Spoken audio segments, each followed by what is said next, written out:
Hello.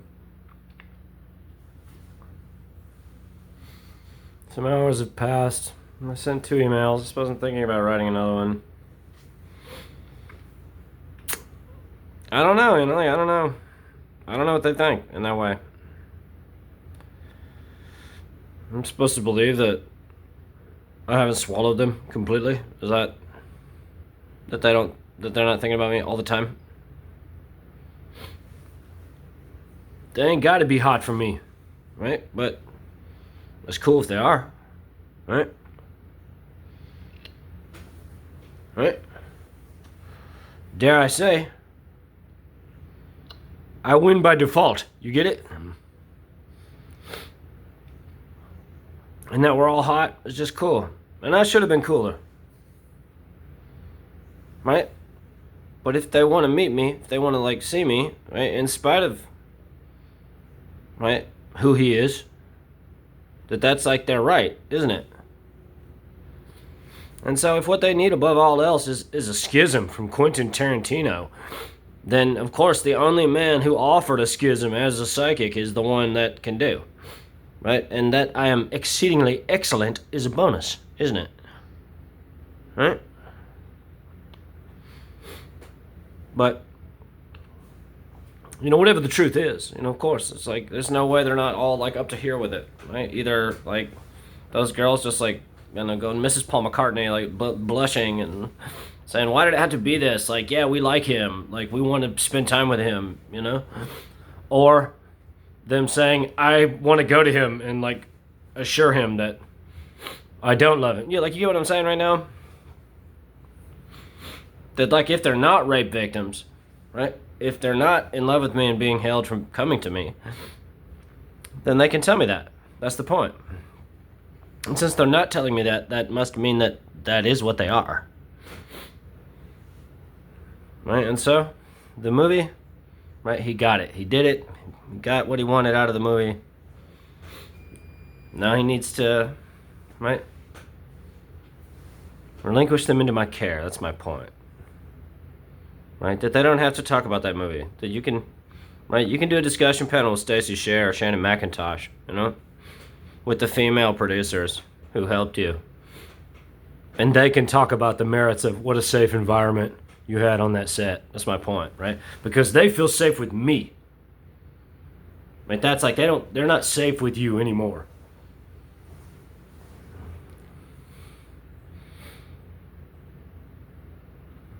So,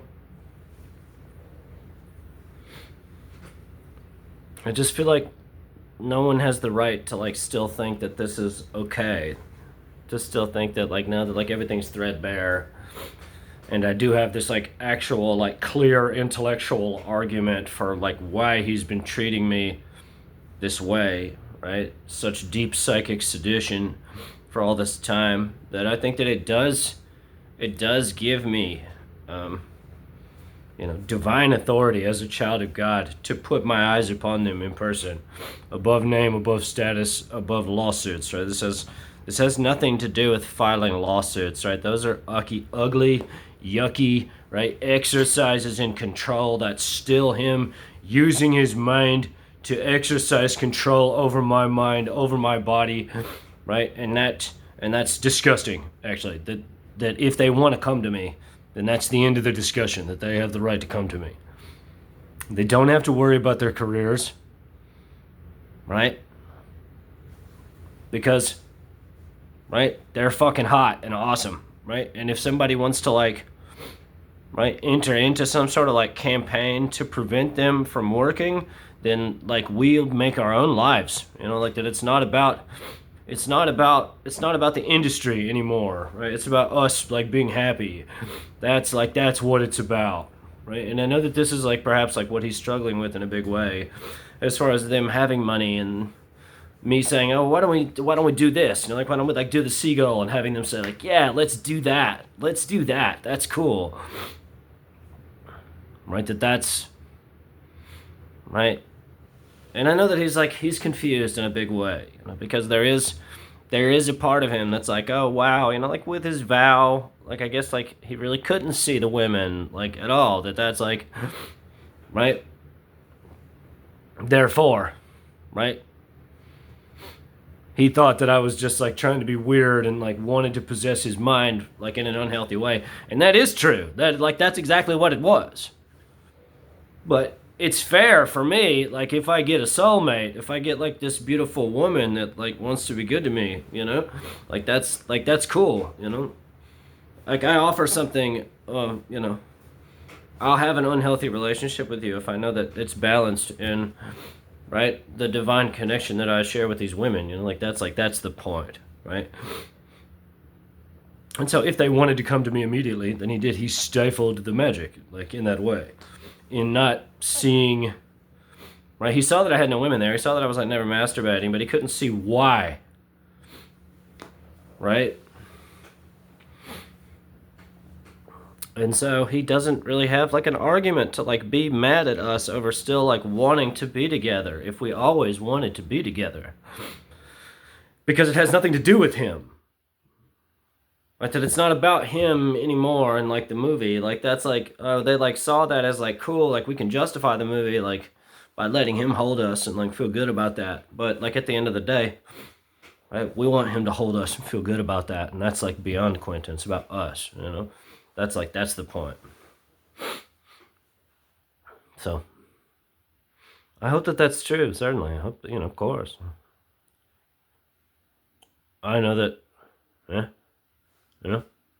I am that high value. Like, that's not, I'm not gonna like, I'm not gonna act like there's like a whole bunch of men who can like offer more to a woman who's interested in the arts, Like that's the point. Right? Who's interested in writing, who can help them pick up the pieces of their psyche. You understand, right? Because Quentin has been exacting this seditious campaign upon them for a long time. And so they need to have a foundation of a man that is equally opposed spiritually to how they see Quentin. Right? That's the point, right? That's why they were like, I need to put eyes on him. I don't care about anything. I know that like there's something here with me and this man. And so, right, if you can't, right, you can't stop us, right? And he's been a creep about it ever since. Right? Because he doesn't want to admit, right, that I can control them physically and as a psychic, that's. And so that's, I don't want to say anything ugly. That doesn't interest me. I didn't realize, right? Right? As difficult as this is to say, because I do have like a really like strong feeling of love in my heart, that I would have never written if I understood how sick he is, I can't help him, and of course I can't collaborate with someone like that. They're not well, But I want to help them get out if they want out, and if they, right? I'm the only one that can protect them. That's the point. They know that. Right? Everyone around them knows that. Everyone around them sees their logic. That if the way that he treats them puts them in a state where they feel that they need someone who can legitimately protect them from, right, from that campaign that's at the end of the novel. Right? Then we all understand why it's like me and me alone, because I'm the only one who never submitted my mind, right? I know that we're all smart enough to see that. Whomever like sees this, it's in the industry, And so that's, right? And again, right? Like if I had known, right? It's a fair exchange for a soulmate. That's the point. Right? I'm not interested in divining through schizophrenic logic that this is all because a beautiful woman wants to like spend time with me, that's like, that's not cool. That's not magic. That's denying something within her. She's already your disciple, all these things. And so again, like you can play your mind games, right? But if they are still interested in seeing me, then you don't have the right to keep them from coming to me. That's a bridge too far, right? That we all have to be able to like come and go, right? To school as we please, right? That it's not, right? My point is that, right, they have to keep growing. They have to keep learning. They don't have anything. There's nothing for Quentin to teach them now, right? That he did the movie, and they're in the movie, and he fucking raped them on camera. Like, yeah, he did it. And that's right. He destroyed all of my innocence. He did. He wreaked havoc on all of our minds forever. But we can be together, right? Like we can pick up the pieces together and be Quentin's trash that he hates, right? And be the last time that he wreaked havoc on the industry, right? And when we cast our love spells of white magic upon the world, right, then he is the spiritual father of all those actions as well. It's indicative of a true master to see the beauty of it and feel a great will of pride and like want to foster that's like true mastery. And hopefully that is what he's coming to, as far as like seeing it for what it is, like seeing that I am like quite literally the opposite. And so, right, knowing that we're together, knowing that you're going to be there like in the room with us like forever, you know, and that like I am doing that like in a real way, right? It's not subtle, right? It's like it's the ultimate esoteric act by not being esoteric, by being exoteric. An active, right, conscious expression of intention, right? Synthesizing our two bodies into something new, you know, like, yes, that's the point, right? The ultimate mastery, right?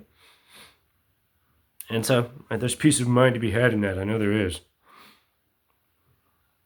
As long as you're willing to grow. I don't really know what else to say about it. I don't really, you know, you know, I've said it in several of the most recent emails that I've sent that I lay spiritual claim over these women, right? Mikey Madison and Sydney Sweeney to start with, though, right? His wife Daniela and the other one that's in the house, right? Like I feel like they're all kind of like hovering over this thing, saying, right, we're the ones who have been like trying to communicate with you because like we want a new life and we think that you can give it to us. Yeah, that's what I'm saying. And so, having not seen that, right, I'm seeing now, oh, that this is its own spell, isn't it? That even if he gets the movie, right, if he gets the movie and he gets all the money and gets a critical acclaim and gets like all the Oscars and like all this thing, I don't see how any of that's possible, but let's just say that it does, right? That if what actually ends up occurring on the highest spiritual level is that he and I trade places, because he's been too in touch with his sexual identity, and I haven't been in touch enough with my sexual identity. And all those beautiful celestial goddesses like teach me like how to be a freak. And like Quentin is allowed to like have an identity above his sexuality and make peace with how he is, and that seems like worth it. Then it's worth it. That's the point, right? That I'll have an unhealthy relationship with you, Quentin, as long as I know that it's towards something beautiful. And if like to complete myself like with another person, like that's like it doesn't get more beautiful than that, you know? So anyway, something to consider. Another thing worth considering is that as we all spiral deeper into depression, as long as he like persists in this way, you know, the risks of suicide increase for them, not for me. Like I'm cool, like I'm good, right? I'll be fine. But like what I'm saying is that like if those women see nothing but enslavement like all around them, and then they look in their mind and they feel enslaved too, right? And the only thing that's good in their life is the idea of me, but they can't hold me, right? Then does it not stand to reason that they could in fact descend so far that they feel that killing themselves is the only option? You know, is that not how tragic is that to consider that they're all so beautiful and so fun and charming, and this is why I'm on my campaign, because right this is like love is bigger than the movies, right? Magic is bigger than the movies, right?